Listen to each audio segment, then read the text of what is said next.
Right, welcome back to another podcast. This is the podcast where we talk all things training, nutrition, lifestyle, socials, pretty much everything, stories. Today's guest is none other than Mr. Jamie Gorse. Good, bro? I'm very good.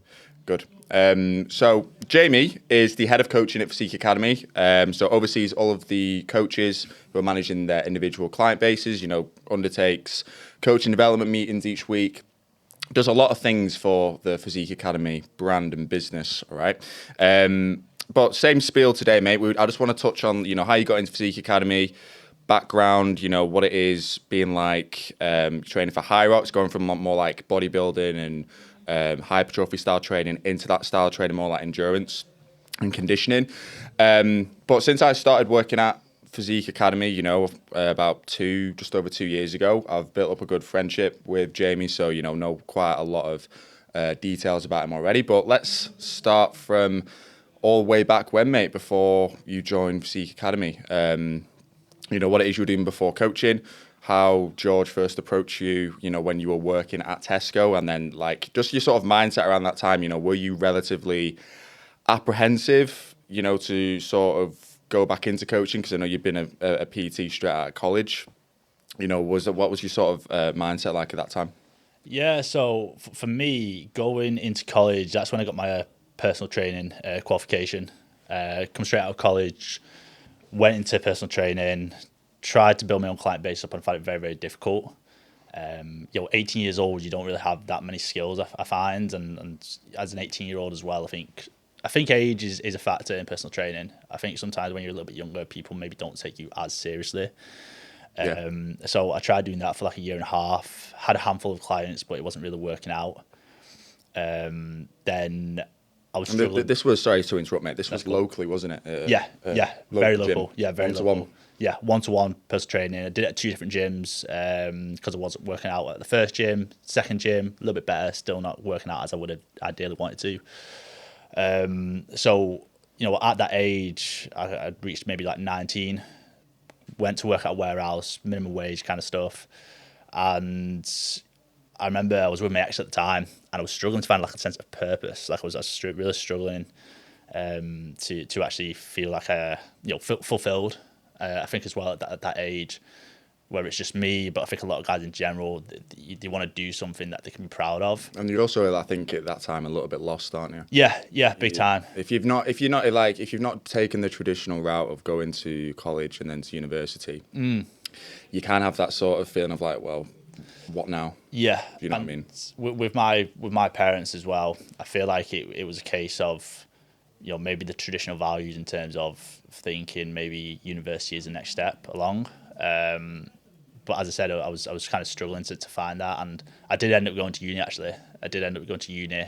I think for almost that, I could say is an excuse of like, oh, I'm still in education. That's why I've not got a career. Do you know what I mean? I did business management and finance, and then I was working at Tesco part time, and then that's when kind of George came in. I live quite local to George, as you do. This is before he was obviously in Bali. And he would come in all the time and he'd spot me and we'd have a chat. And then it was just one day, I remember I randomly got a text saying, I've got a potential opportunity for you. And I was like, oh, cool, man. Like, what is it? So I went out to my car, took the phone call. He told me about potentially working at Physique. And like you said, I was apprehensive just because I've personal training in the past before. I was like, oh, well, will I have clients? He was like, yeah, you'll have clients. And I was like, I don't know, bro. Like, it's never worked in the past before. Like, is that going to be the case?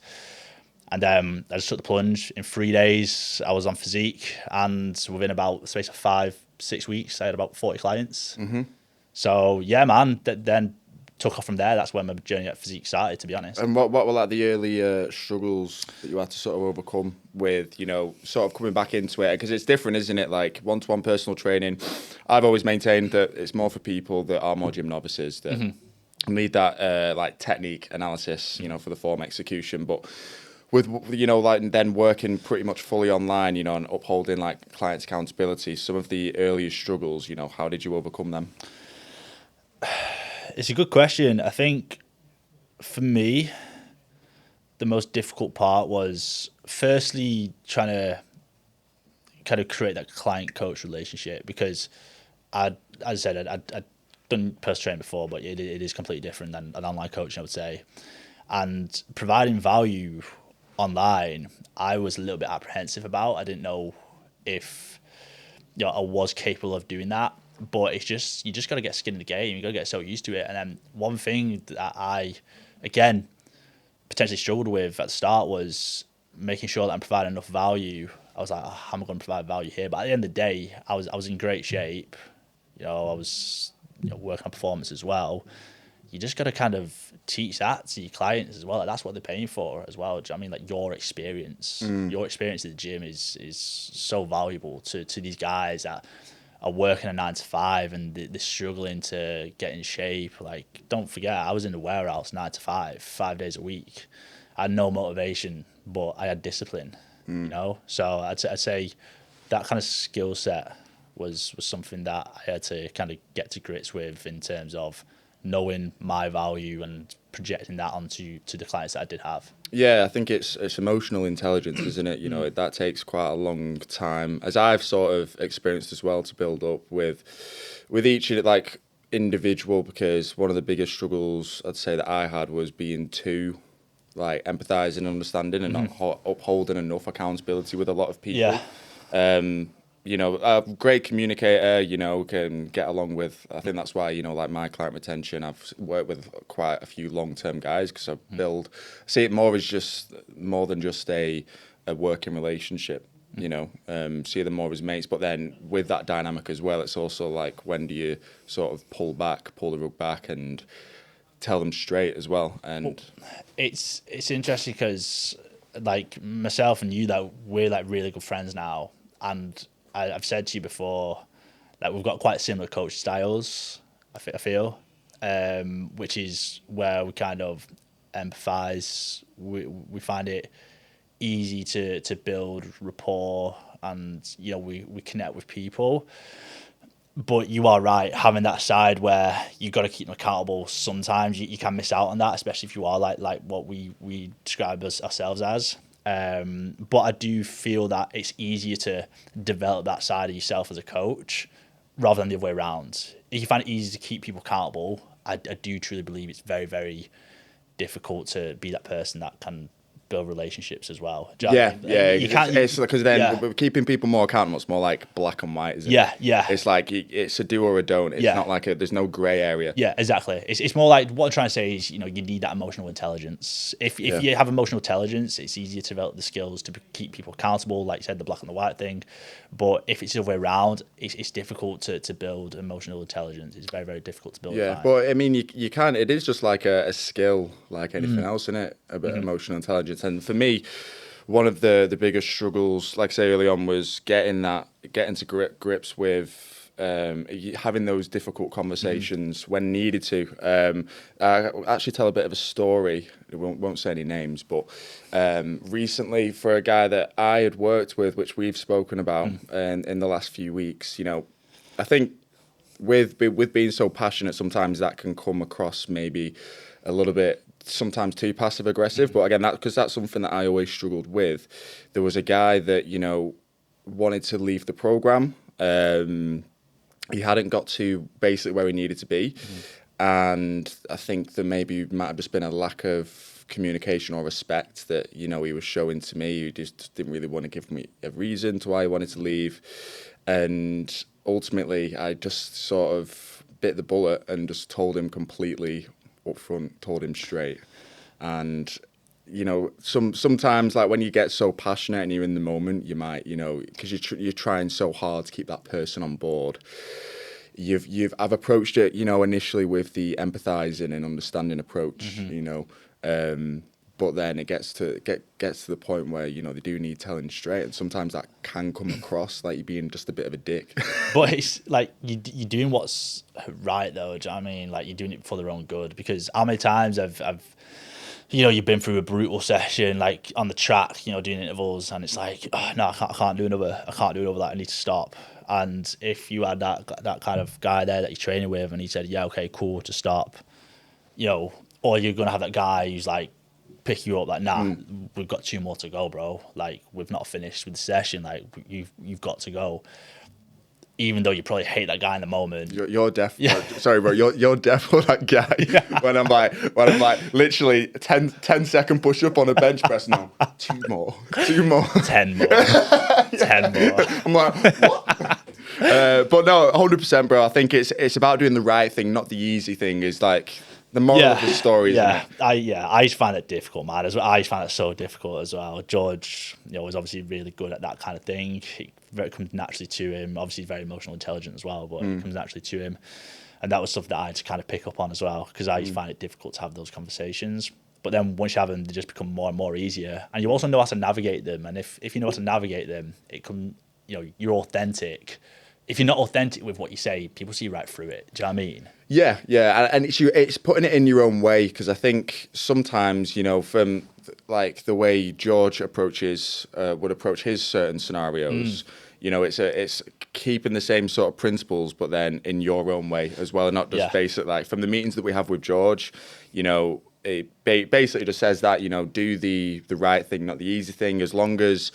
If say someone receives some form of negative feedback, but they've done all that they can as a coach, and once it's been investigated, when you're looking at communication and all those sort of things, as long as it's evident that the coaches approached it in a right way, they might have been able to do 1 or 2 things differently, because no one's perfect, and we're all trying to improve as coaches. But it's as long as that can be seen, it's like you've upheld the standards of the brand. Do you know what I mean? Yeah, exactly. And I think I said to you the other week around the same situation, like if someone does something that they think is right, and it turns like it's maybe a little bit of a backlash, or there's maybe a little bit of negative feedback, but you give me the reasons why you've done something, I'm cool with that. Do you know what I mean? You've been authentic to yourself, like you've done what you thought was right. It's just an opportunity to learn.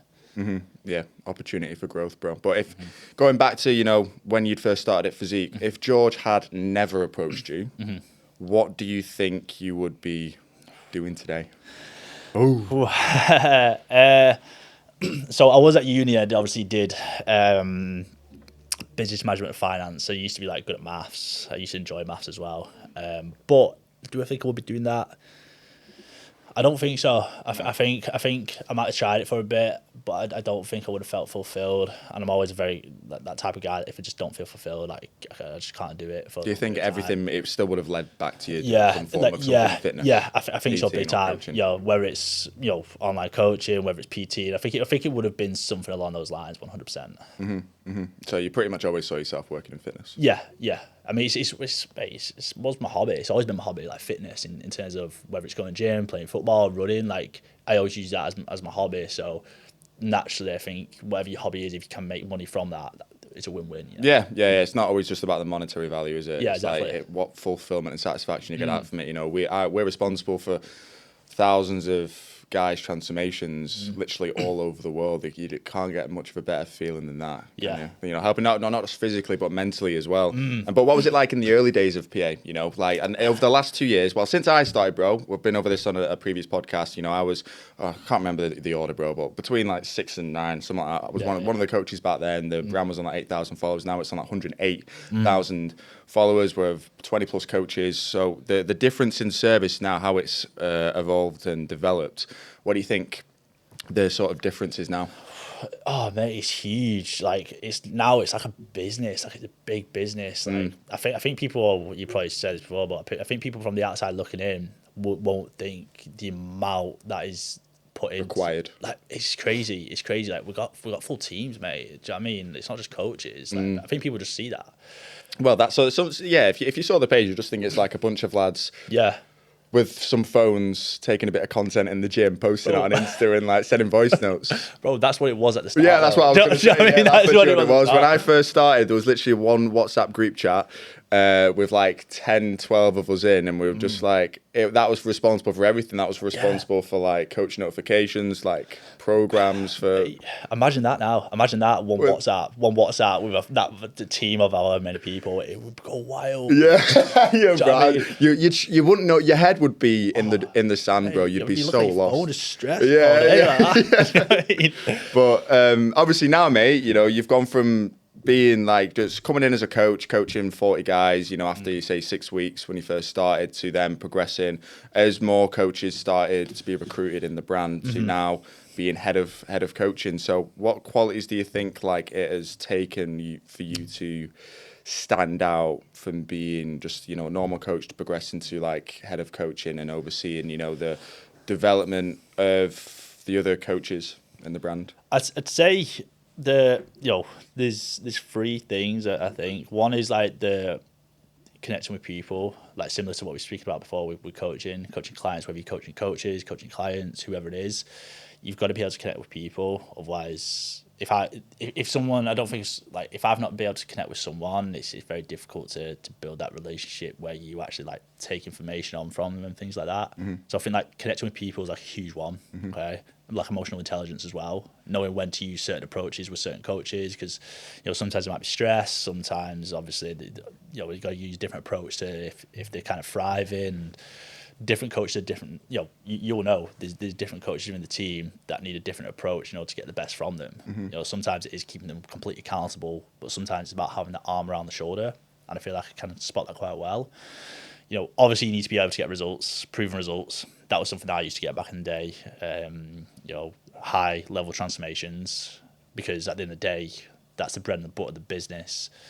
You need to be able to project that onto the coaches so they can do the same. And then the last thing is, and it sounds like a cliche, like you'll probably see a lot of podcasts with people saying things like this, but just hard work. Like it is, mate, hard work, like super hard work. There was times, especially because I was actually at uni at the time when it first started. You know, I would have to work until like 12 at night every single night, because I'd get back late and maybe do a shift at Tesco. But I had clients that were signing up that, you know, they'd be sent over to me, and I had to create the plans and make sure the deadlines are stuck to, because it's someone else that's paying for the service. I can't be a day late in terms of what my word said. So yeah, hard work, man. Like hard work goes a long way. How long were you working at Tesco/uni until you sort of dropped Tesco and went full time at Physique? It wasn't long, mate. It wasn't long. I think like 2 months. Maybe like 3 months. 3 months. months. I like 3 months of uni left, because it was like March, and yeah, Tesco. Like 2 months, handed in my notice, worked for like an extra 2 or 4 weeks, and that was it. Right. And we're going back to like managing, you know, coaches. Do you think the dynamic of holding a client accountable versus holding a coach accountable is very similar, or do you think there's like differences there? It's slightly different, because the relationship between the two of you is different. It's not a client-coach relationship. It's like it's your peer, you know, and they're not like paying for the service of being coached by yourself, and sometimes you have to navigate around that, which is completely understandable. Like if I was being coached as well, I obviously respect the person who I'm being coached by, but I also, you know, I'm going to have my own opinions about things. I'm going to think my way's right sometimes as well. Whereas a client, it's like they're just paying solely for your knowledge. A coach isn't doing that, so you have to navigate around that a little bit. And I always say to the guys, like, if you don't agree with something I say, cool, tell me about it, tell me the reasons why, and we can have a conversation around it. Do you know what I mean? Yeah, again, it's that mutual respect. Like we were saying, you know, we've built up a good friendship. But we know when to fuck around and have a laugh, and like we've been on like nights out for my birthday and stuff, you know, socials and stuff. I get a few drinky poos and whatnot, but you know, we also know when we're having like a quarterly review, you know, when to sort of be a little bit more serious and professional as well. I feel like we can do that quite well though, because of the relationship that we do have. Do you know what I think?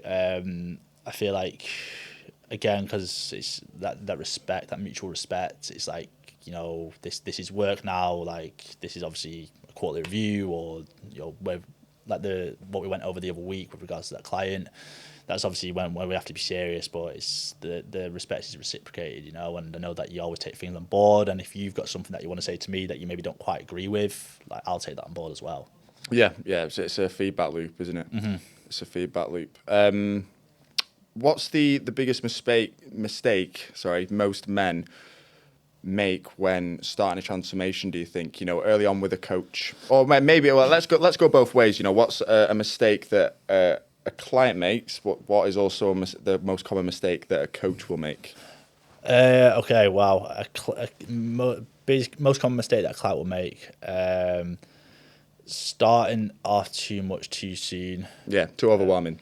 Too overwhelmed is a big one. Like when I sometimes read questionnaire, like this guy's like says training like 10 times a week, and he said he's eating like 2,000 calories. Like either that's incorrect information or the training sessions aren't going to be as intense. So you got to start off small as well, because what I actually had a conversation with one of my clients literally yesterday about this, a new client, and he'd lost literally 7 pounds in his first week. He weighs like 7 pounds, mate. 7 pounds, yeah. He must have not weighed himself, surely. Nah, like, he did, properly. mate. No, he did. I want to see the evidence. I know. I want to see the photo with the scale. No, honestly, he did awesome. He did really, really well. But there was he kind of travels a lot as well, and he had to go for like client dinners. And he told me the options that he picked. He were like really good options. I'm talking like lean cut steak, rice, potatoes, chicken, veggies. Yeah, no oils. Like he made sure he did all that. And he thought it was a bad week because he didn't follow the diet plan. And I was like, mate, like that's... You can't do much more. Yeah, I said you can't do much more. Like, there's no coincidences. You've got results because of that, and that's what I'm saying. Like, it's about setting the expectations, making sure that they stick to it. So I've now said to this guy, right, like, that's the plan now. When you go for these client dinners, just navigate as you have done. And that's now his plan. Yeah, okay? it's literally just... Like, has it got a lean source protein? Has it got like some form of complex carb? Has it got like a form of veg? Yeah, that's literally like obviously when you go to restaurants, they'll splash like olive oil and butters and sauces sometimes, which is going to make it more calorific. But if you stick to literally those 3 guidelines, those 3 principles, when you're going out for a social, you can't really go too far wrong. You can't. I won't really class that as like a social. I would class it off-plan meal. Like if someone like we've sort of got something in the brand called Diet Plan 3, which is like off-plan nutrition. So I'll have like breakfast, snacks, lunch, and then you'll have like an allotted calorie target for the evening, which you can basically make your own choice from. Sometimes people are better or worse when it comes to like off-plan food. Some people would opt to like go really dirty and have like a pizza and a few drinks. Some people just want to stick to the overall calories. But I would class like super off-plan food as like a Domino's pizza. Yeah. Something Exactly. on the weekend on like a Sunday that's like a cheap meal. Do you know what I mean? Yeah, exactly, mate. And I think that the point of what we're trying to get as is like, if you start off and overwhelm them too much, saying you have to follow this diet plan, otherwise you're doing wrong, or you have to get 10 training sessions, or you're doing wrong. If you feel like you're not achieving that, you feel like you're failing when that's not the case. So maybe just set the bar a little bit lower and then slowly increase it once they've shown you that they can do that. You know what I mean? Yeah. And with guys starting out initially, it can be difficult sometimes to strike the right balance. I had a conversation with Neil, one of the head coaches, in our meeting about this recently. Because sometimes like it might be like for a guy that's like maybe like a little bit more overweight or like classified as like obese, might be like like 120, 130 plus kilos.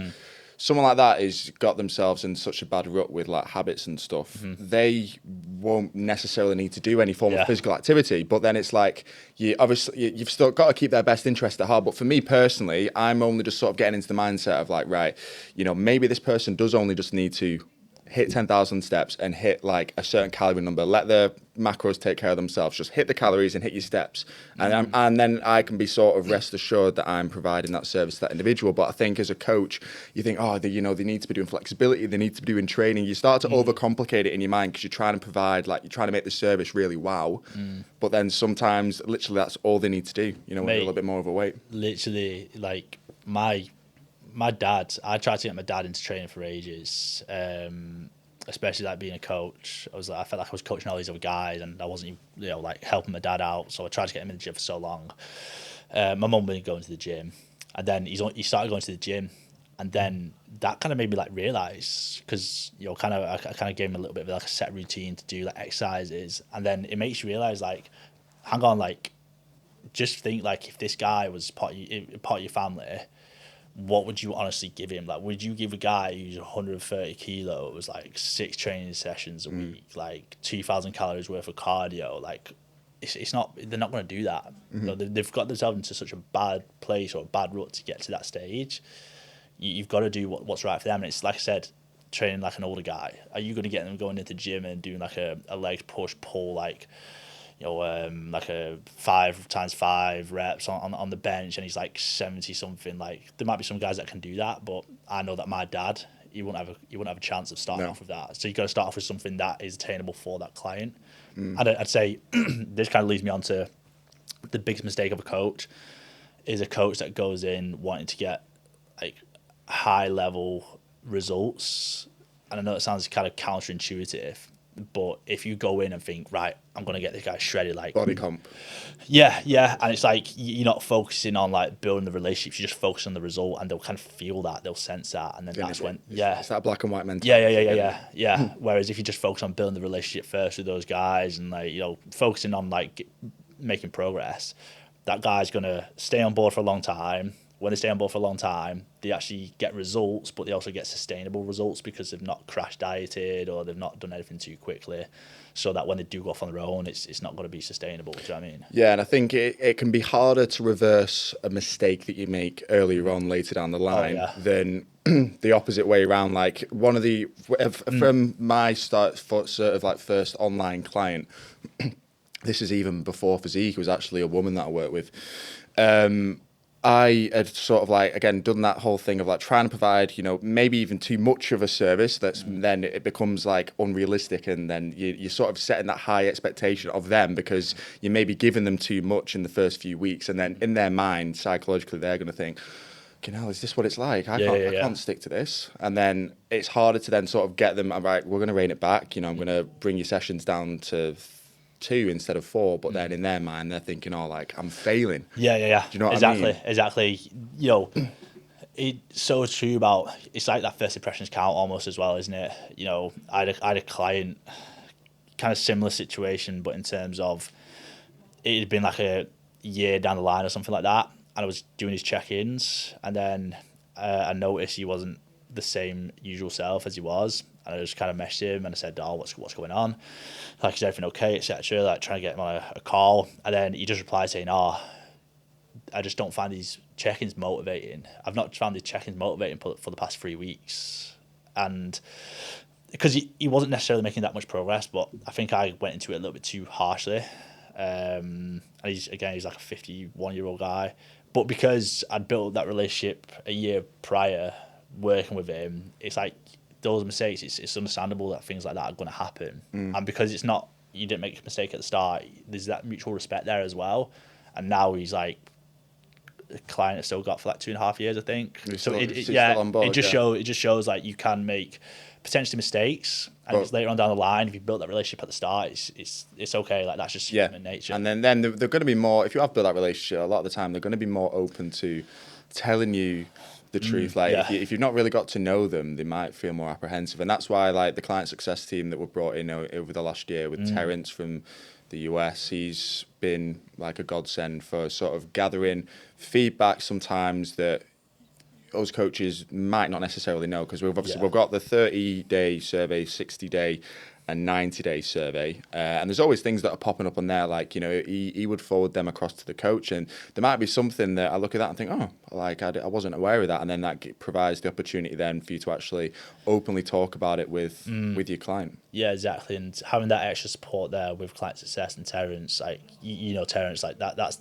he's a perfect fit for that. He's such a personable guy that he's very easy to chat to about things like that. Like, he's very warm and inviting, So. And he is. I've been on quite a few webinars that I've hosted with him and stuff, and he's a sound guy, and he's been through the process as well. So overall, he knows what it takes, to go through phase 1 and to go through phase 2 and also go through phase 3. Go through all of the different phases. Because he's doing like all his running and his conditioning and stuff. So he's a great advocate to showcase that. Oh mate, he's gonna watch this podcast. I know, he's gonna love that. Bro, I don't fancy you, Terrence, mate. Don't worry, I don't fancy you, brother. Mate, he's gonna love that. I know, he's gonna clip it up, put it on Instagram, bro. I'm gonna see it every week. Terrence Physique Academy collab with Ash Physique Academy. But another question that I had was, like, for guys that drop off, do you think sometimes it's from them not seeing enough early progress? Like, how important do you think like seeing the weight drop over the first 4 weeks is, like, for maybe someone staying on and sticking with it? Yeah, man, it's getting that balance. Like I said before, it's about the biggest mistake you can make as a coach is just solely focusing on the results, and then it's like you come across too intense. Like you don't even care about them; you just care about getting them as a transformation. But then again, on the other hand, they have come to get results. And that's the thing. Do you know what I mean? So it's about getting that balance. And we've always said, like, since the early days, that first initial 6 weeks is like so crucial to get some results, because just think, if you're a client, you're paying for the service. 6 weeks in, and you're still around. 6 weeks in, and you've not progressed. It's like, what's going on? Like, is this worth it? Of course. So yeah, it is crucial to get some level of results within the first 6 weeks. Yeah, I agree. Otherwise, I feel like they're not getting enough value out of it. They might be feeling better mentally within themselves, but again, like you say, they've come to us for a reason, you know, and we're called Physique Academy. So obviously you want to be at least, you know, improving the physique. But we've always said it in the same breath, like, it takes as long as it takes, doesn't it? You know, it's important, I think, to set milestones and, you know, to have like roadmaps and time frames that you want to achieve something, but doesn't always like mean that that's going to be the case. Someone might like accrue an injury. You know, there might be certain scenarios like Christmas and New Year that's going to sort of like go into that. But at the end of the day, you know, if someone's aiming to lose like 6 kilos in 10 weeks or whatever, and they've lost 4, they've still lost 4 kilos. Yeah, you know, like road mapping is crucial, mate, because you need to kind of. I was out chatting with Felix the other day, actually, and he calls it the vision, which I like as well. I like that. Which I really like, because the vision might not have actual certain like specific milestones in terms of time, but it's like, this is the vision, this is like where I see his heading. Yeah. And I think that's the best way to go about it, because, you know, you had a client, and this is what I would say is a roadmap. You had a client, 15-month-old son. You know, he wants to lose body fat, gain muscle mass. He said this is the first coach he's ever used, and the last, insinuating that he's never going to use a coach again because he gets results that's so good from this. That's what he's insinuating. He said he wants to build healthy habits and have a healthy relationship with nutrition. That's perfect. You know, the roadmap there is, you know, of course, losing the body fat and then gaining the muscle mass. Losing body fat, looking at the guy, 16 weeks. Of course, we've got to take into consideration, you know, illnesses, injuries, holidays if you do have them, but it shouldn't take longer than 16 weeks. Building muscle is like a long process that's going to take upwards of 6 months easily, longer really. But then also installing good habits, you know, being a role model to your 15-month-old son, like that's not just going to happen overnight. That's going to take a long time to build. So this transformation, it's like going to be a year plus easily. And if you say that at the start, then they understand what the vision is or roadmap is. Yeah. You know? They don't just think it's going to be like a quick 12-week. Yeah, mate, we're not quick 12-week transformation. We're more like, I know that the brand, you know, Physique Academy is like makes it sound like it's all about the body composition, but it's not really now. You know, like we've got the therapy team, we've got you know, different approaching coaches that, you know, have like different values and different experiences, but overall, you know, it's more of a lifestyle brand than anything. We're trying to create lasting change, and something that I always say, you know, on the first initial call is, I want you to get to a point where you're not going to return to us. You're not going to need another coach, because you've learned enough, like habitually, you've learned enough, like education wise, about training, nutrition, so you know exactly what it is you can commit to and that you can sustain long term. But it ultimately comes down to like everyone's whys, doesn't it? Because people have got different whys. You know, like lads our age or a little bit younger, they just want to be ripped for the ladies. But like, we've all been there. We can't say that I got misses. Well, for a long time as well. Since what, about like 12? Bro, yeah, I have been training since I was 12 though. So, but that's, to be fair, that's probably one of the reasons why I got into training so young. Right. You know, in high school. Shot myself in the foot now. Sorry, Charlotte. But like guys that are older, that are like 40s, 50s. If they've got like young children, you know, or so a lot of the time it's just for longevity of life and quality of life. They want to feel better within themselves, and that's why, like, I have been over with this with Adam and Harry on a previous podcast. You know, some guys, because we have standards for phase 1 transformations, you know, we want to get them like lean, like shredded. It's an impressive transformation visually, but some guys still lose like a lot of weight, and then they don't quite cross the line, you know, because for them, they don't want to push that extra mile. And sometimes like I might have set a milestone and say, right, you know, we want to get to this weight.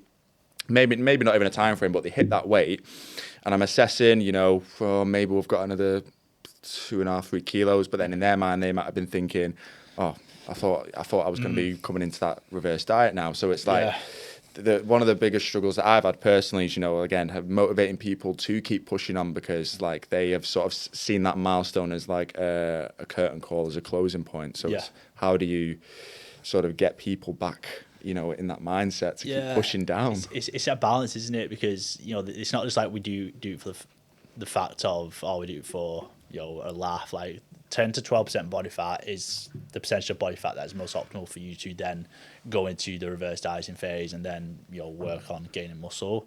But that is the most optimal percentage of body fat to get to. So if I can see that like visually, I feel like I've got a good, you know, grasp. Yeah, exactly. I've got a good grasp of what I feel 10 to 12% body fat is.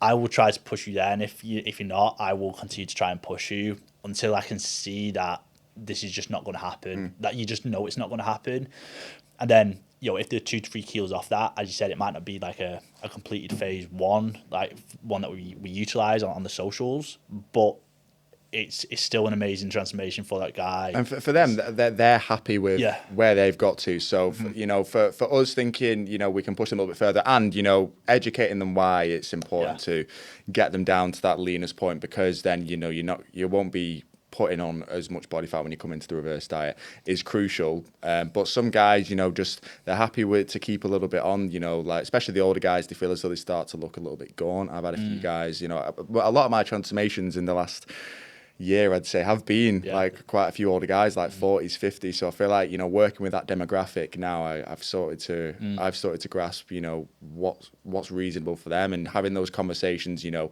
I'll bring it up to them. We want to keep pushing on. No, actually, I don't really want to keep going. All right, you know, let's just sit on it for a little bit. I'll bring you up to maintenance, and then we'll talk about it in a few weeks. But just having a few different focus points during that time until you sort of finalize, you know, what the goal is. Because again, ultimately, someone will then just turn around. If you push someone too far, they're just going to be like, right, well, we obviously don't see eye to eye on this. I'm just going to leave. And it's happened, mate. It's happened. You know, but again, it's an opportunity to learn. Like, obviously, it's frustrating, and you would have wanted the best for the client, but it's an opportunity to learn from things like that. Again, with my first year of coaching, I did the exact same. Guy, father of 2 or 3, I believe he was. My expectations weren't aligned with his, and that's a big lesson that I've learned. Fortunately, you're now back on the program with one of the other coaches, messaged me like a few weeks ago, which is great. But again, that's something that I learned from that. These guys, you know, they've got families, you know, late 40s, 50s. They're not always gonna have the same goals as you said, someone who's like 20 years old, who's not as many obligations or responsibilities and stuff. Exactly, man. So it's meeting them again, where like we do or aim to do when they're first starting the transformation. We're just meeting them where they're at currently, you know, because goals change, mindsets change in the space of 6 months, and what their initial goal was when they first started with you can completely 180 after like 6 months, 8 months. But mate, there's some 50-year-olds that have come on the program absolutely shredded, like shredded to the bone, bro. Like Felix worked with Guy, mate. I think he got a client of the month, absolutely shredded. He turned out absolutely shredded. He was like in his 50s. So yeah, it's obviously it's person to person, but generally you do see like guys who are in the 50s. You know, some of them aren't going to want to be pushed as far as, like you said, the 20-odd-year-olds. And sorry, just going back to, you know, your sort of leadership role now. Balancing like leadership with still, because you still coach a few guys. How many is it, like 10? Yeah, at the minute I think it's 9. So yeah, 9, around the 10 mark. How do you like balance like staying hands-on with still coaching and, you know, maintaining like leadership? I know obviously like you've got a lot of other responsibilities in the brand with like other admin tasks and then overseeing the head coaches and the coaches. But do you ever feel as though you have like any form of imposter syndrome? Potentially, you know, if say like it might only be like a small slip up, I don't know, like, so with our diet plans, right, you know, we try and make them as perfect as possible, literally down, like, even if down to like the color grading, you know, if there's like one line of letters that are like a different color, then that's like could be like just like a minor mistake with a nutrition plan. But then, you know, have you ever had that where you have like that sort of imposter syndrome where you might make, you know, like one or two mistakes with your own coaching? Yeah, I mean, mistakes happen everywhere, and you know, mistakes are always going to happen. Have I ever had imposter syndrome? I think I had a little bit of imposter syndrome going into the head of coaching role, just because I said it on the coaching development meeting this week. A lot of the guys, unless you have conversations and you talk amongst yourselves, you don't necessarily know what you are so good at. Like, you know, retention. One of the coaches this week spoke about retention. Coach, why is retention so good? I don't know. I'm just doing what I'm doing, you know. But it's not. When you look into it, he's actually doing things that are so good for building increasing retention and building rapport, that you have to make him aware of that. So what I'm trying to say is, going into the head of coaching role, I didn't know what I was amazingly good at until, you know, you realise working with other people and people speaking to you that, oh yeah, I'm doing this that maybe someone else isn't doing, you know. But in terms of my client basis now, I actually really think it's so beneficial for me to coach clients still, because if I didn't, I feel I would have been out of a line, like not in alignment with Not in touch with the coach side of things. And also the standard of coaching has increased, you know, tenfold since the start, because there's more people on the team, the service has to get better and better and better, people challenge you, but being in the position I'm in as well, I actually feel so accountable to holding the highest standard that I will triple check everything. Yeah. Like absolutely everything. Like I'll make sure the diet plan's 100% correct. It's like just nice, sleek and clean. The training programs all bespoke to the individual. Make sure my communication is great. Making sure that the checking feedback is, you know, valuable. Like it keeps me to the highest standards. Perfectionist, mate. Yeah, I have to be. I have to be. You have to be, mate. You have to be. So, but what do you think's harder though, coaching clients or coaching coaches? Coaching coaches is harder. Do you reckon? Yeah, similar to what I said at the start. Like, it's not like the client-coach relationship. It's you working with your peers, and there's dynamics that you've got to kind of navigate. Because, as I said, there's coaches who have their own opinions about things, and you've got to take that on board. And it's not always as straight as, go. This is what you need to do. Go and do this, because they will challenge you a lot more than a client will. 100%. Yeah. I get that. Are there any like standout off the top of your head, like client success stories that have stuck with you? Because obviously now, like with Terence in the client success team, you know, like we've been over gathering that feedback. You know, do you find that that's helped improve results and retention? And like I said, if there's any like standout success stories that you've had from that, like I'm talking like someone that has maybe been having a shit time, you know, and been giving negative feedback. And then you've been able to sort of change that around, and they've actually gone on, you know, to be a long-standing client. They have finished phase 1, you know, they're in phase 2, all that sort of stuff. In terms of success stories, I couldn't tell you a specific story off the top of my head, but what I do know is, looking at the data we looked at the other week, the clients who have some form of negative feedback, they're the guys who are staying on board the longest, more so recently. And that just shows that the surveys that we're getting, where we're getting this feedback, it shows that we're actually taking action on that to change their experience around, which I thought was actually really cool. So as a whole, that just shows the surveys have been such a game changer for us. And we always say as well, like to clients, like, if there's something that you obviously want to truly change, or maybe some negative feedback, like, let us know. That allows us to adapt to you specifically, but it also allows us to become better coaches, because we learn from that, as opposed to, you know, we've all done it before. You know, you just give 10s and you might not think it's an actual 10. You're just putting it because it's the easiest thing to do. It limits the amount of confrontation you're going to potentially have, but that's not the case. We want the negative feedback so we can actually improve our services. Yeah, it helps us grow, doesn't it? Yeah, exactly. We prefer it in a way, because then it allows us to sort of identify areas, exactly, like, little niggles that we can sort of iron out in the future. But anyway, I mean, is there anything else, like coaching wise, you know, you wanted to ask me or go over? No? Oh, bro. Maybe.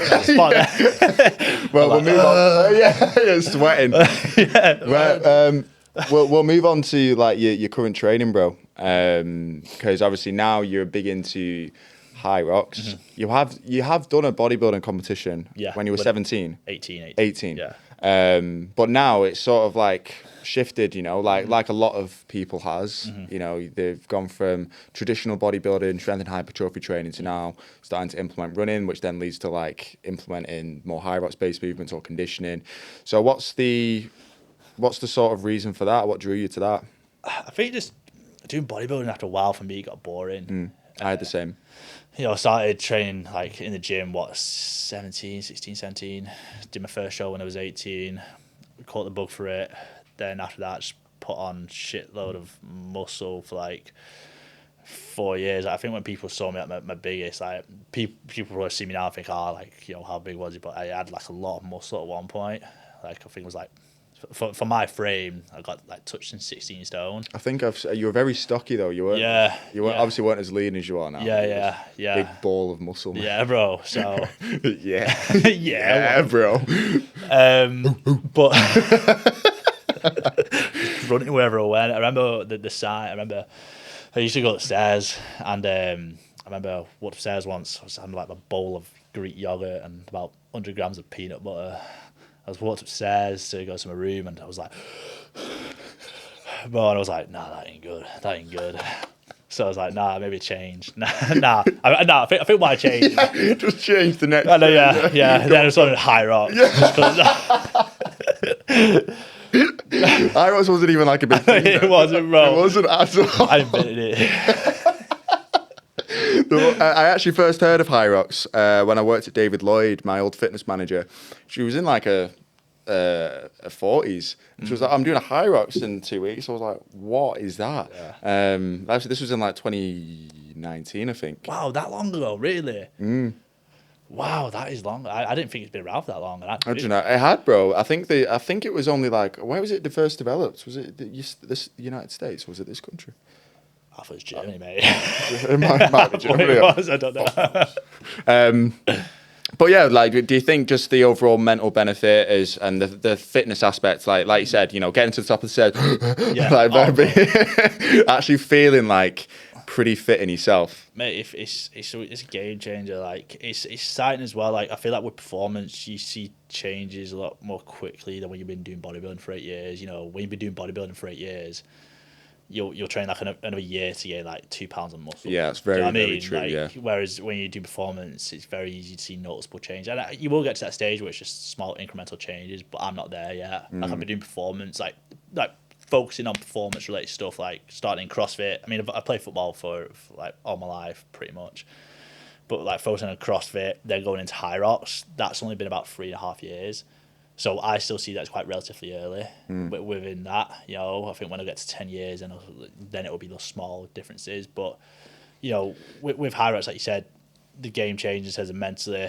The only struggle is, mate, injuries suck ass. You've got one now, mate. He's come here today, all depressed. He got out of the car.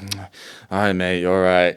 Got up here. He's already been telling a videographer about it. Mate, but like it happens. It's, you know, within that kind of training, you're going to get injuries from time to time, you know, so it's just part and parcel. And obviously it's a bit of a dip in terms of motivation when you get it, but, you know, it's one of them things you deal with. Yeah, and obviously it's something that I've been getting into as well. I think it's actually the same sort of thing, bro. Like, you build up enough experience in one aspect to the point that I felt as though I'd reached my maximum natural potential somewhat, you know, maybe not, but I think, yeah, like with strength and then hypertrophy, you are just going through the same motions and gets to a point where you've built up, like, I feel like I built up enough muscle tissue, I was happy in my physique, and then it's like, where now? So I think if I hadn't have like started to incorporate Hyrox training or conditioning, starting to focus on like my runs and stuff to improve, and I probably would have hopped on gear. Which it's something I never thought I would do. I never thought I'd be that guy that like would consider like testing trend and stuff. But but I feel like like I would have that was the point that I got to. Like it was either like, well, I'm getting bored of my own training. Like obviously the mental benefit for me is a big one, but it was like I was genuinely like considering it, and that's why like I just sort of shifted my training to more doing like more runs and stuff and focusing more on like the fitness and the performance aspect of it. Plus, it's cool being able to, like, with Physique, there's so many different types of training styles that the guys do. And sometimes we put an event where it's like a CrossFit workout or like I know you didn't make it last year when we went to Lanzarote.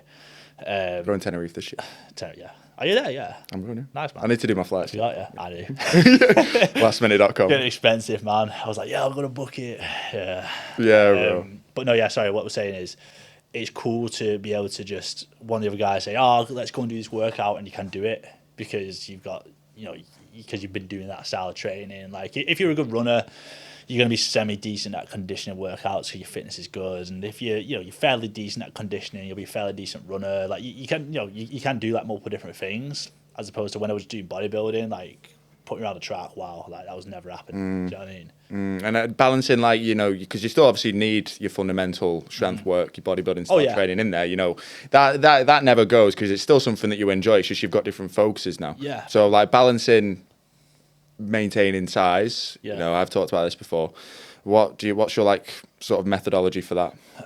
Honestly, mate, I feel like it's just about training hard with intensity. There's a difference between going in and training and doing a shit session.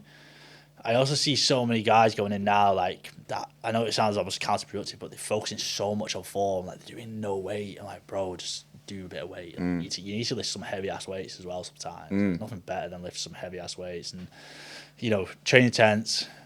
The amount of trades, well, if you've got like a decent build, like a decent, like kind of, you put on muscle before you go into endurance-based kind of activities. You don't need to train 6 times a week. You can get away with training like 3 times a week and still maintain that size, in my opinion. Which I do at the minute. I do 3 hypertrophy sessions and 6 kind of push-pull legs. Yeah. Push. Actually, no. It's changed. It was push-pull legs. It used to be push-pull legs upper. I used to do 4 sessions. Now I just do upper, lower. Oh dear. So I'm almost getting that same volume, but in front. Yeah, I was going to ask you about like maximum recoverable volume, because some people have the argument if you do push-pull legs, and you just say training 3 times a week outside of your runs and stuff, if you are building up towards a Hyrox, then your chest, your shoulders and your triceps then have like a whole 7 days recovery. Yeah, whereas if you do like full body, there's more frequency throughout the week. Exactly. But like the sets might end up the same. So yeah, exactly. Like I said, I'm doing pretty much the same volume. The sessions maybe like an hour and 20, but it's a little bit longer than quite long sessions. Yeah, but like I said, I feel like it's helping me maintain size, you get more bang for your buck. But I always say, like, for me, the reason is still kind of, first of all, it's good to be strong, especially in Hyrox. But I think even if you do endurance, you should have some muscle and you should like be strong. Like Harry, I know he's doing his triathlon training, but he still keeps his and he's strong. Yeah. But I always say, like, I like going into a gym. And I've done this before, mate. I go into a gym, like doing some bodybuilding. And I know you shouldn't do it, but like, well, I don't know what you, you don't know what I don't know what's going to come out of your mouth, bro. No, like I'm there, and I'm thinking like, everyone here like thinks I can't run. I'm like, they just think I'm just bodybuilding. So like, I kind of like that, but then everyone gets gym anxiety. But mate, and then what I'll do is I'll go onto the treadmill and I'll just do some like interval work, like fast. So everyone's like, whoa. He can run as well, do you know what I mean? I'll go on the ski and I'll just pound that ski and row just because like just switch up for them. In other words, you just want your ego stroking a little bit, bro. Maybe cut that. No, I'm only kidding, bro. But what you were saying before about the people going into the gym and focusing too much on form and the load isn't high enough for like progressive overload, how do you sort of push that with clients? Say like if someone's got like a 5x5 in the program, because some people, they see like 5x5 and then they sort of think, right, I need to get 5 reps. And I say, bro, I would rather you maybe put the load, as long as you know your form, your tempo and your executions right, I would rather you try and progressively overload and up the load, but only be able to get maybe 4.5 reps, than maybe hold yourself back with the load that you're lifting just to ensure you can hit the 5. Mate, Do you know what I mean? I've always trained like that. Like, whenever I've trained, like, you see like loads of research coming out saying you should have like a few reps left in the tank, like, etc., etc. But on the opposite end of the spectrum, you get people like saying you should go like full exertion, like no more reps left in the tank. I've always gone so there's no reps left in the tank. I think it's down to personal enjoyment as well. Yeah, like, yeah. You know, it's good. It's good. You want to feel like you've had a workout. Yeah, and it's just what you're used to as well. If you're doing that for years, it would just feel normal to go to the gym. And if it says get 10 reps and something, you pick a weight, you might get 8 or 9, but you're still happy with that. Like, I'd rather do that than pick a weight that I know I'm going to get 10 for. I've got maybe 2 reps left in the tank, and I don't do that. Like, at the end of the day, if you've picked a weight, you get 4 reps in it, and 8 weeks later you're getting 6. You know that progress further, you know that you're getting stronger and you're gaining muscle. Yeah, You know? and I usually just tell guys, you know, say if they are aiming for 5 reps, and the you know, I would say, right, the way that you can do now for 5 reps, stick at that weight, but go for a 6th. I want you to go for an extra rep. If you can get that extra rep, that should be an indication. Then the next time you come to do it, or maybe in 2 weeks' time, you know, you up the load, even if it's just by 2 kilos, and then go for the 5, because again, the load's increasing, but you're still hitting that rep range. Yeah, Do you know what I exactly. mean? Like, you're never going to say to, well, I've never said to a client, it says get 12 reps here, mate, and you got 9. Like, I'm not going to be like that. I'm just going to say, well, stick with that and just wait until you get 12 and then increase the weight again. Yeah, and for recovery purposes, you know, a deload week is always good to have, just to do like maybe like more negatives, like slower tempos, lighter loads, just to give your body that time to recover. Because if you're training like that, you know, every single week of the year, then you just are more likely to get injuries. But if you were structuring someone's, like, if someone said, right, Jamie, I want to build up to do a Hyrox, how would you generally structure their training? Similar to how you do it,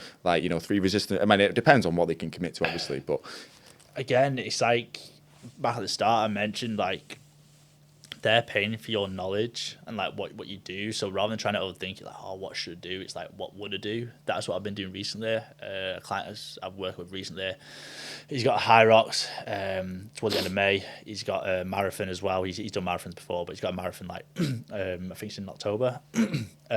So yeah, it's all about sorry. I couldn't row. I couldn't go up.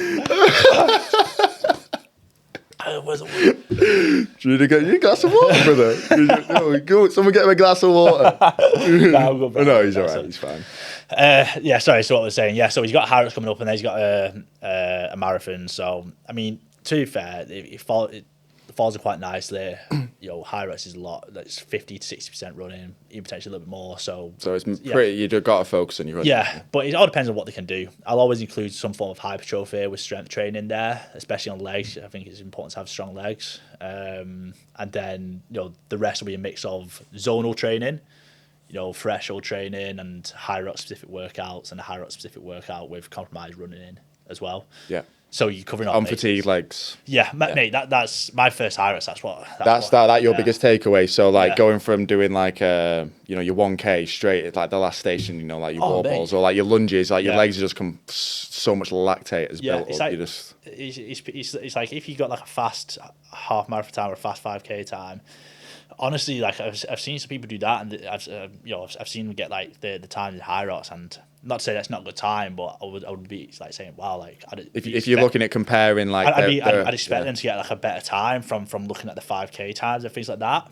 You know, my 5K time isn't like ridiculous. At the minute, it's probably like 19:30, 19:20, something like that. Jeez. Yeah. Jeez. Flex with that. Nah. But it's but.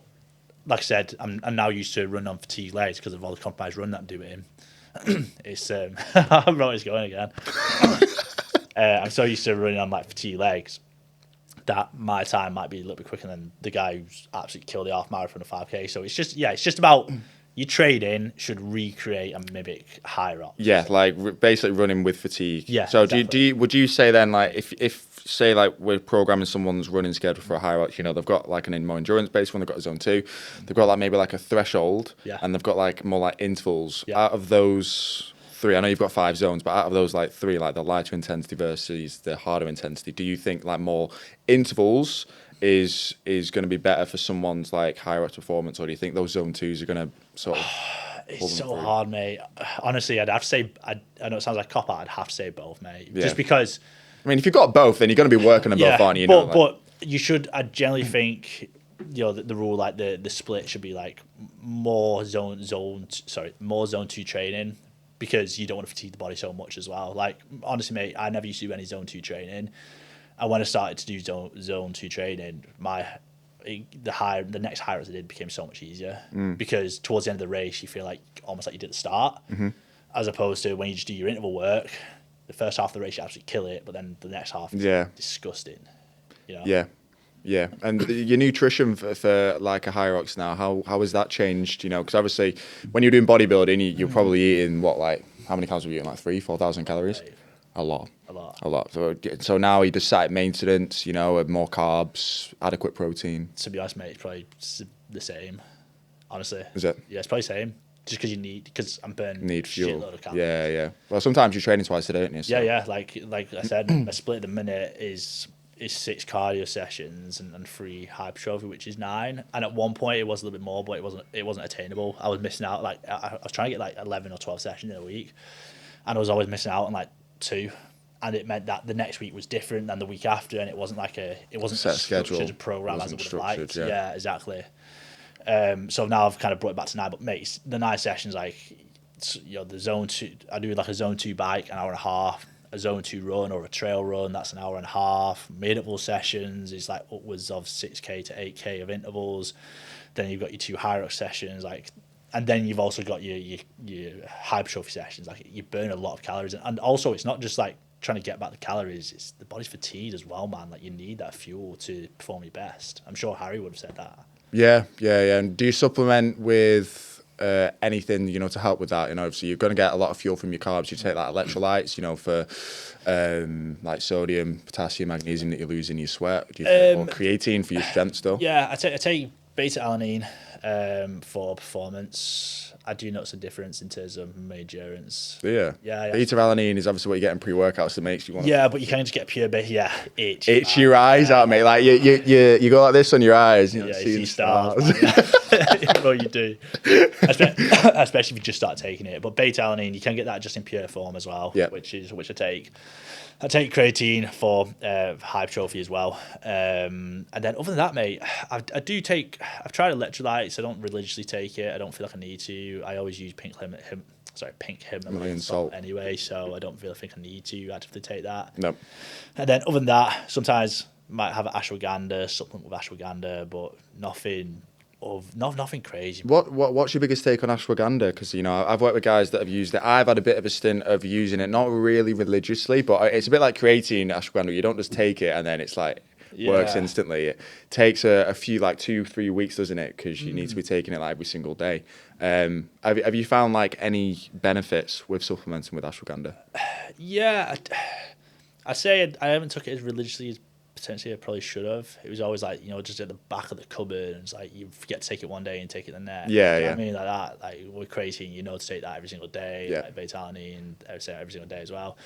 But I do think there are a lot of benefits to it, and a lot of my clients do take it. And I was actually having a conversation with Sam about this. Like, it's almost become like a common supplement.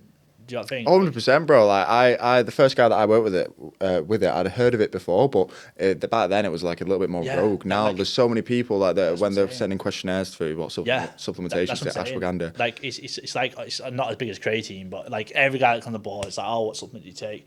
Oh, I just take creatine. That's like the only one that they take. They might take like, you know, maybe some electrolytes. Sometimes they might take beta-alanine, but they're always usually taking creatine more often than not. But a lot of guys taking ashwagandha now. Yeah, and I think that one of the biggest benefits that a lot of people get from it is like less stress. Well, that's the reason. Better sleep. That's the main reason for it, really. Yeah, stress. basically recovery, isn't it? Yeah, pretty much exactly. like a recovery supplement. Well, any supplement is recovery. Yeah. But for creatine as well, would you push promote for someone to take that in a phase 1 in a cup? Do you think? I would say what I would always say to clients, which is it's not a necessity, but if you want to invest a little bit of extra cash, and it's not expensive creatine, is it? It's like pretty cheap. If it has got a little bit more expensive actually, but it's pretty cheap still. What brand do you use? What brand do I use? I think I just use bull powders, mate. Yeah. I don't think I use a specific one, or when I go to like Holland and Barrett, whenever I see one, I just get that. I'm not specific, like I'll have to take Optimum Nutrition or something like that. Yeah. As long as it's micronized. But yeah. Sorry, where was I? Yeah, creatine. But yeah, it's would I recommend it? It does have its benefits. It's probably like the best supplement out there, to be honest, because best natural supplement out there. And I think pretty much most people say that. I sometimes, I think it depends on the client, how much training experience they've got, because someone that doesn't have as much experience, then they sort of start to rely on it a little bit more. Yeah, exactly, mate. It's getting hard gain gains. But there is also literature like that can promote creatine to promote water retention as well in like a phase 1. So if they're looking at losing weight and then, they're starting to hold water. Yeah, that is 100% true, mate. I've had a client that's taken it before, and then the weight I did fluctuate, and then they were worried a little bit about it, and they just said, listen, you just started taking creatine, mate. Like, that's potentially a factor we've got to consider here. And, after a few weeks, after you've been taking it, then his weight started to kind of, come down again at a decent rate. I usually, a lot of the time now, just to prevent that, especially in the first few weeks when they're starting, just amino acids. Take your amino acids. Whey protein, amino acids, like maybe a good source of multivitamin. Because in a deficit, if they're lacking some vitamins and minerals, that's it. To be honest, vitamins though, I don't really count the supplements though. Do you think? You don't feel it, do you? You don't. It's not like, it's not going to help with your performance. It's literally just for like your health. I've always just had like omega-3 and like multivitamins and things like that. Performance goals, bro, with Hyrox. So you've just done with Brandog, Manchester. How was that? So we were meant to do Dublin last year, and then I broke my foot like 8 weeks out. It's all your fault. Such a kick in the... It was literally, it was on the weekend of my birthday. We planned it out. I was going to go and spectate the lads, the boys, to show support and go Dublin, and it's fell through because of this guy. And to make it feel worse than I was, I was wasting some money on accommodation and flights and tickets, bro. But so obviously I broke my foot. That pushed it back. Then so that took obviously like 12 weeks before I could properly like train in terms of running again. It took ages. And then so we managed to grab some tickets for the Manchester Doubles Pro, which ideally we just wanted the doubles because we had our time set in the sub 60. We just want the doubles like open, and then we got the doubles pro, and we were like, well, it's still a good test for us.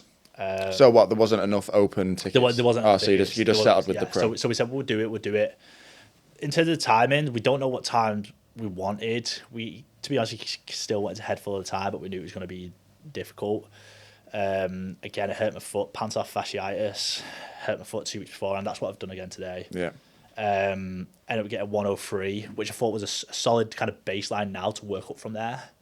And now we've got the Glasgow Open doubles in like 4-5 weeks time, I think. Obviously. So you're aiming for sub 1 hour? Yeah, we are, mate. We are. If you can sort your bloody foot out. Mate, it's so annoying that. Honestly, bro, I'm not joking. I can't even Man's, he was telling me before that he had to get, he was in the middle of nowhere and he had to get an Uber driver to come and pick him up. The guy was trying to make conversation with him. Jamie was just in tears, in tatters in the back seat. Whoa. No one was in tears, bro. Come on. I wasn't in the back seat in tears, bro.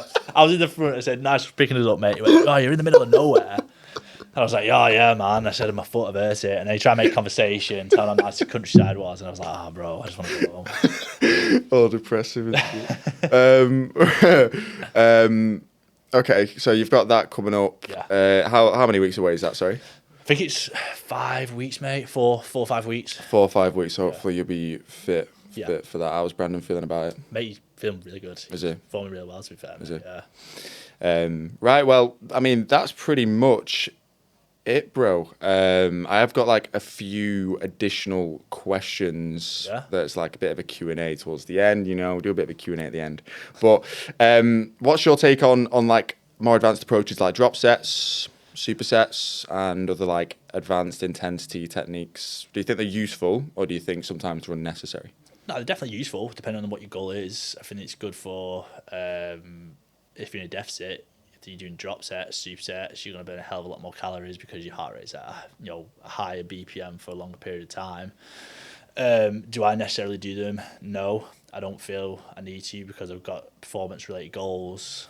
I go into the gym, I do what I need to. I don't want to do anything additional on top of that that's maybe going to cause a little bit more fatigue to my body that I arguably need for my performance related sessions. Yeah, so you could overtrain. I've seen a lot recently, like about drop sets maybe being too unnecessary for a lot of people. Like, you know, it does, all you need to just focus on is like that mechanical tension as long as you're going too fatigued. But I would, hand on heart, put it like a lot of my progress early on down to like doing drop sets. Maybe I was overtraining a little bit, but I enjoyed it. You know, I felt as though I was burning more calories. You know, I was breaking down my muscle fibers more efficiently. So for me, it was enjoyable, and it felt effective, you know, after I started implementing them. But then I'd say in the last 2 years, people have started coming out and saying, you know, it's a little bit more unnecessary. There is some literature that does promote that, but I think it's more like, again, out of enjoyment, you know. Yeah, I think if you just solely focus in the gym, like you don't do anything else, add them in like 100%. Like you said, you felt you had good gains. I used to do them all the time. But if your main focus is like running or Hyrox or CrossFit, I don't know if it's absolutely necessary, because as I said, you want to shift a lot of your energy and focus. I'd say like supersets, you know, and giant sets would be more necessary there, because you're able to do more in a short period of time. Yeah. Like, you know, you're doing like an hour and 20 minutes. Sorry, mate. Yeah. Yeah, no cuts. You do like 1 hour, 20-minute sessions at the moment. So like, do you do like supersets in there for some things? To be honest, mate, I actually did do a few weeks ago because I was really busy with work, and it just cut the session down so much, like, because you're cutting out like easily like half an hour from that session. If you know, on it, and you know, you're following your rest periods as well. The only thing is, obviously, you won't feel as strong, especially you don't feel as strong. No. That's the only thing, mate. More out of breath, but again, it's good for, like, you're burning more calories doing it that way. You're doing more in a shorter period of time, and that's why, like, for a lot of guys that we work with that are entrepreneurs, that are business owners, that have got a lot of responsibilities, you know, them doing more stuff back to back, you know, but still being able to get the same amount of volume in is going to be more effective for them than just doing a set of 10, resting, doing a set of 10, and then moving on to the next exercise, you know, when you can collectively put everything together. Yeah, exactly, mate. Like, we're talking about performance, you know, think about the people that have time constraints. It's perfect for them. Do you know what I mean? Like, they've only got that lunch break to work out. Like, that's perfect for them. Yeah. And for guys that, you know, on the program, I've got asked this a few times, like, say, like, if on a day, if you're looking at like steps and you're looking at the strength training, and they've also got cardio on the same day, you know, it's maybe like a finisher, what's the priority? Is it you know, is it strength over cardio? Is it steps over cardio? That are the three things, because obviously we have those 3 pillars that we want to track for data. Yeah. If someone, you know, has to sack something, what do you think it will be? And what's out of the cardio, the training, strength and steps? The step. Yo, it's hard, man. It's hard. I say the steps you'd sacrifice. That's me. I just think you get more bang for your buck in terms of your training. You get more bang for your buck in terms of the cardio. You know, it takes longer it takes more time to do 5,000 steps and burn, you know, how many calories, maybe like 250 calories from that. It takes more time to do that than it would take to burn 200 calories of cardio. Do you know what I mean? Like, so. Yeah, I know what you mean. But then collectively across the week, you know, I feel like steps would then, if we're talking like on a daily basis, I agree with you. I think cardio, but if we're talking like across the whole week, you know, would you sacrifice cardio versus steps? I would probably actually say steps. What, you sacrifice steps? No, you sacrifice cardio, would you? Let's dive in. But like if we're looking at someone's total daily energy expenditure, you know, 60% of it comes from fidgeting, moving, you know, just going about your day-to-day life. Whereas obviously cardio is very, you know, it's very stop-start. Do you know what I mean? To be honest, man, as well, it depends how many steps you're on about as well. Like, if you're not doing 5,000 steps a day, like, that's a lot of steps to be missing out on. Yeah. Do you know what I mean? But if it's like, say, you know, a few hundred steps or like 1,000 steps, I'd prioritize. Yeah, I think short-term priority cardio. I think long-term priority, if you've worked that out, like if you're missing 5,000 steps across the week, and then you work that out across a month, and then 6 months, and then a year, you know, then you're talking like a lot of expenditure that you've missed out on, aren't you? Yeah. All right. If a client says, "I don't have time to train," how do you respond? Make the time. Essentially, though, I know it sounds like black and white, but Yes, and also let's look at your schedule. I've done that before so many times. Like, Yeah, so have I. Yeah, yeah. Create a day in the life of, like, actually write it down for me what your schedule is, and then you can see there's actually a lot of time. And then I'll even pick out why is it taking you so long to do this, and then you find out, oh, procrastinating, or I'm just on my phone, like etc. Like, you can make time, and if it matters to you, you will make time at the end of the day. You know. Yeah, it's all about priority, isn't it? Yeah, exactly. Yeah, self-worth, mate. And how would you encourage clients to build like a sustainable lifestyle, like I talked about before? You know, we've had a few social events. You know, we work hard. We also sometimes like to play hard as well. Yeah. But you know, like we've sort of earned our stripes, haven't we? You know, we've gone through the whole process of dieting for many years, keeping training as a fundamental factor of our lifestyle. So do you think that is what sort of makes it sustainable over the course of time for people, just to sort of build up a lot of experience? I think build up a lot of experience, but what that also does is it installs that mindset where you will always train. Like, the thing is, I'll always I'll always stay somewhat lean. Like, I'll always be lean. I've always been lean, apart from when I was in my like bodybuilding days. Yeah. But you know, I've always like stayed relatively lean, and I eat quite a lot. You know, I don't eat shit. Every so often you'll have a snack or whatever, but I don't eat shit. But I eat a lot, and I enjoy that.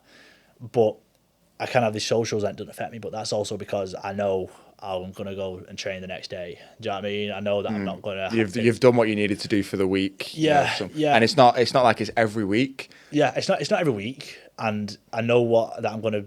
As I said, I'm gonna be training the next day. I'm not gonna be doing all what I need to do for the remaining week. Like that's why it's because people, they go for social, they feel sorry for themselves, they're down the dumps, and then they don't train for a few days. Think it's ruined for the entire week. Yeah, do you know what I mean? And that's something that people actually have to. I actually say training the day after, like you've had a few drinks, mate, can sometimes, it's the hardest thing to gain the courage to go and do. But then once you actually do it, so I mean, it can go both ways. Like when you're ill, you know, like I would always suggest like recover, don't go and train. But sometimes, you know, like if you've got just a bit of a hangover, or you've had a few drinks the night before, you're feeling a little bit lethargic, that can give you that sort of re-energized feeling. Yeah, I mean, mentally. There's been times before that when we went IB for work, mate. Like when we train the next day like that, we shouldn't train, bro. I remember you did that thingy to heaven. What is it, like that stairway to heaven? Is it? Yeah, we did, bro. Mate, we did that hungover, mate. I had like no sleep, hungover. Like that's intense as well. And I've been doing like endurance for a bit then, but that was like 2 years ago now, a year and a half ago, 2 years ago. Like, mate, I should have rested then. Like that was a time when we should have rested. Yeah. There's been plenty of times like that, bro. But it's all for the gains, eh? Yeah, all for the gains. Anyway, for the business, right? Where do you see the brand, you know, heading in the next like 3 to 5 years? What's next? How will coaches evolve? How will the business evolve? I think the next 3 to 5 years, I think just kind of carrying on with the momentum. Yeah. I've said to you and the guy before, like, the year 2023 was crazy in terms of the amount of growth. 2024 still saw like a growth in other areas, but in terms of the size of the team, like the 8th coach on board or something like that. By the end of, and a year later, we probably had about 20 coaches on board. No, 20, and the rest, I'd say like 20. It was like 26, 27. You know, a few have left, and you know, gone their own way. It's the best of luck to them, but we've got I think slightly less now, so we just but we're trying to find the right coaches. Yeah, but like I said, we saw a lot of growth in other areas, but the way that I see things going, I do truly believe that we'll see a lot more growth this year. Like the standards always improving, the client satisfaction, the programming, everything's just always getting bigger and better. So I think in 3 to 5 years, considering what we're seeing in the last 2 years, like it'd be hard to imagine in 3 to 5 years that it's probably. Yeah, like I said, even so much has changed in the last 2 years, bro. So in another 2 years down the line, like when I first started at Physique, it was just voice notes. Exactly. For check-ins. Now, like we're using an application called Loom. You know, you get to see our faces and go over it's like a video that you watch, which is obviously like you said, the service has just continuously got better. We've changed applications. We started with an application called My PC Hub. Now we use another application, which serves a good purpose. You know, it's really good. We've got like our own in-house kind of guy who create the videos in terms of the form. We actually review form over Loom. So yeah, Javi, mate, he's an absolute nerd, like in the best way possible. He'll like that. Hey, goof. No, he'll like that, bro. But like he's so like smart. I know, bro. I know. I've seen some of his videos and stuff. Yeah, he's mate, a smart guy. Like, I think he did the same degree as me. I think sports science. I think. What's the also? We've got the US summit in June. Now this has only just come about. Like the last, Harry told me about it. He said it on the podcast actually. But that's what we're planning in summer. Have you got any insider information? Yeah, so there's going to be a few of us going over, and essentially it's kind of like a client and coach meetup where we go over like almost like a little bit of a mastermind, if you will. Like I know that I'm going to be kind of giving kind of a masterclass and a speech there in terms of, I don't want to disclose what the subject is yet, but we'll be doing over certain subjects. Probably more than likely will be around like the Hyrox or something like that. Yeah. We're going to be doing a few different workouts as well. We'll be putting workouts on. It'll be a really good opportunity for clients and the coaches and George and Harry to actually get together and train together and be a little bit more in person, which obviously online is great and I love online, but sometimes we don't see the clients as much as you would ideally want to. No, I think that's something that I struggled with quite early on because I was still teaching some group exercise classes. I don't anymore, just because I'm fully focused with Physique Academy. But I think so that's one thing sometimes that I do miss is it's not being sat in front of a laptop. That's probably one of the cons, like one of the negatives. Not having that one-to-one interaction. I liked having a group of people on treadmills and pushing them and motivating them in person. It's because it just gets a little bit draining sometimes. But you're gonna have that with anything. So it's, the passion is still there. But that sounds good, bro. The US summit. Whereabouts in the US is it? Put me on the spot there, mate. Because I want to go. mate, no, you 100% can do. Can't afford it. too many trips. Too many trips. Big flight, that man. Big flight. In terms of where it is, I'd actually get a little bit more information, mate. I can't remember the top. No, and do you know whereabouts in June it is? Yes, it's going to be the 26th to the 29th of June. Oh, I can't make it, mate. Yeah. I'm in Mexico, so I'm only next door. But yeah, bro, just fly over. just a quick flight over and see the boys. But a lot of people don't know that the majority of clientele that we've got is actually from the other side of the pond. Yeah, which is why it's in the US. It makes a lot of sense, doesn't it? All right, bro. Any advice for aspiring coaches looking to grow in the field? Okay. Or like, what's one coaching rule that you live by? Sorry, that's like two questions. Okay. 2 questions in one. Okay, so the first one, is advice for aspiring coaches. Advice for coaches. I would say work hard. Okay, if you work hard, you'll be able to do. Again, it sounds cliche, but you'll actually be able to do anything because you're putting in the work. Yeah. That's what a lot of people do as well. Is they try working hard for a little bit of time and then they don't see results instantly and they give up. So don't give up, work hard, you'll build up your client base. If you fall down, pick yourself back up. Exactly. Mate, if I had that at 18 years old, I probably would have been okay, but I tried working hard and then didn't see results after a few months and I thought it's not going to work. You've just got to put in time. Yep. In terms of the next question, what was that again, sorry? One coaching rule that you live by. One coaching rule that I live by. Walk the walk. I think that's a big one. You can't be telling people to do something that you wouldn't do yourself. Like just eating shit all the time. Like if you know you're eating shit all the time as a coach and you're not in shape, like again, that's basically like imposter syndrome, isn't it? Yeah. You can't be. I don't think you can be a coach if you're not in shape. No. I've seen people try to promote it as. Oh, I remember one time I was in Marbella and I was with Mikey and I was on my phone in the taxi and I saw this coach come up. And he was like trying to promote himself as, and he even said like, "Oh, I'm not in shape, but I kind of understand. It allows me to understand you more." I was like, "What?" Like, what? I understand where you're starting out at, not where you want to be. Yeah. Do you know what I mean? I couldn't believe it. I was like, "What is this guy on about?" Like, you want to look up to your coach as like, this guy's in great shape. I'm not saying you have to be absolutely jacked out your mind. Like, that's not the case. It's just like for you have to be in a good. Yeah, you have to be healthy. You have to be healthy. You have to be in good shape, great shape. So yeah, I think that's something that you should live. I've seen it before where some guys will, what sometimes I do respect is guys that are in shape that basically make themselves out of shape. I've seen that, bro. I've seen it on socials where guys will make themselves out of shape and then go, that's acceptable because you've been in that position and you've documenting the journey, the rebound. Mate, back to. would you do that? I don't think I could hack it mentally. I don't think I would do it. No, I couldn't hack it mentally, bro. To gain, like, even when I was like, when I used to do like a lean bulk and I would gain a little bit of fluff because that's to be expected, even I'd get in my head about that. Yeah. And that's, again, another struggle for a lot of people in the second phase, which often goes not talked about or unforeseen is, you know, in that reverse diet, when you start gaining weight, you know, you get in your own head, is it good weight? You know, like, and then you might start to feel a little bit watery because naturally to start to gain that weight back and to have that metabolic adaptation and increase, you know, your body weight, so you're able to make more of a balance out of it, you do just generally have to sacrifice, you know, that little bit of body fat, but it's all down to, you know, how you're managing your calories. I said this with Adam on the last podcast. If your deficit was 1,600 calories and you say you come up to 2,500 calories, you know, you're not just eating 1,600 calories of clean food and 900 calories of shite. It's still the same principles of the program still remain the same. You know, you still want to be getting enough protein, you know, you're getting good unsaturated fats, good complex carbs, you know, and not just eating crap.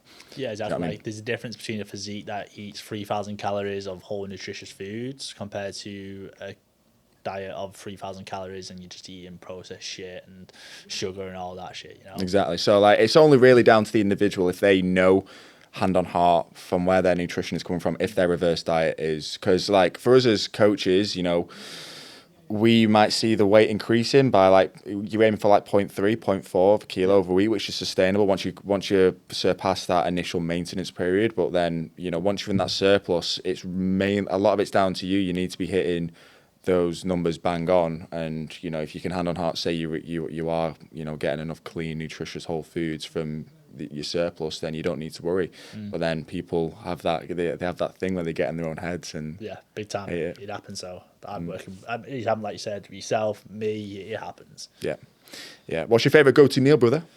Wow, go-to meal: sourdough bread with avocado and steak. Beautiful. Or smoked salmon. Beautiful. What's one book, song, or podcast that has shifted your mindset? It sounds like it's not a cop out, but it sounds like it might be a common answer. Relentless by Tim Grover. Have you heard of it? I've never heard of that. Never heard of Tim it. Grover it was Michael Jordan's coach.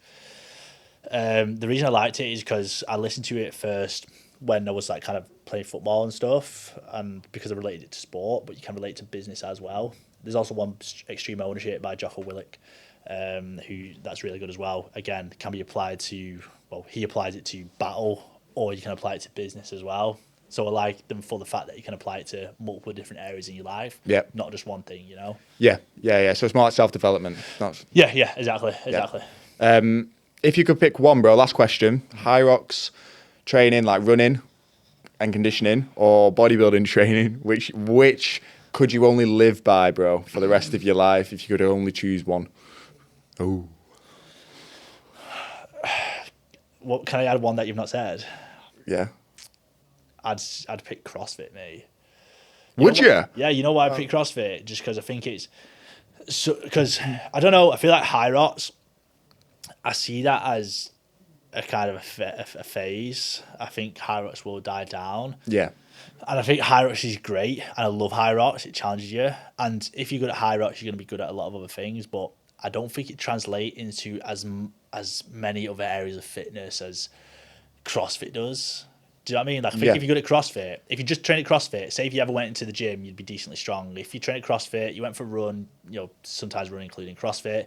If you CrossFit, you went to a Hyrox, you'd be okay. But I think if you just solely do Hyrox and you go into the gym, I don't necessarily think you're going to be real strong. If you solely do Hyrox, you're going to be fast at running, but as I said, a lot of it's compromised running. It's not like a 5K half marathon kind of thing. So I think CrossFit, because I think it translates to other areas of fitness better than Hyrox does.